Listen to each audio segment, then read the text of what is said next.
నవ వరుడు నవ వధువు వీళ్ళిద్దరి పెళ్ళై సరిగ్గా వారం రోజులు అవుతోంది.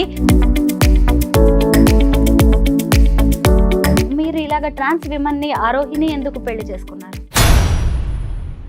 తనలో ఎప్పుడు ఆ కోణం కనిపించలేదు. మరి ఇలాగ ట్రాన్స్ మ్యాన్ ని ఎందుకు సెలెక్ట్ చేసుకున్నారు ఆరోహి? ఒక అబ్బాయి మాత్రం నన్ను చాలా అంటే చాలా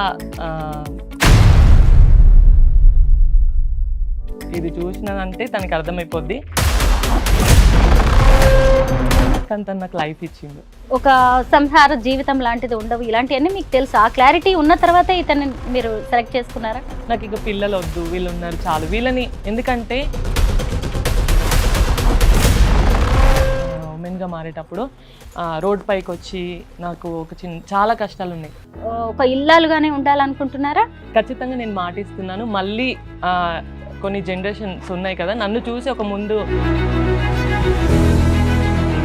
ఇలా మిమ్మల్ని మీరు మార్చుకోవాలని ఏ వయసులో ఎందుకు అనిపించింది? చిన్న నుంచి నేను అమ్మాయిలానే ఉండాలనుకున్నాను. ఇప్పుడు పూర్తి స్థాయిలో అమ్మాయిగా మారిపోయిన తర్వాత అమ్మాయి ఏమంటుంది ఇలా చూసి? నువ్వు ఎలా ఉన్నా హ్యాపీగా ఉంటే చాలు, నువ్వుగా నిన్ను ఎవరైతే హ్యాపీగా చూసుకుంటున్నా. ఎందుకు ఇలా మారారు? చిన్నప్పటి నుంచి అబ్బాయిలాగే ఫీలింగ్స్ ఉన్నాయి. అంటే గడ్డాలు మీసాలు రావడానికి, అలాగే వాయిస్ మారడానికి, అలాగే ఇంకా మగ లక్షణాలు మగ అవయవాల కోసం సర్జరీస్ చేయించుకుంటారా? కొంచెం మాకు టిపికల్గా ఉంటాయి కొన్ని సర్జరీస్ వల్ల. మేము కొంచెం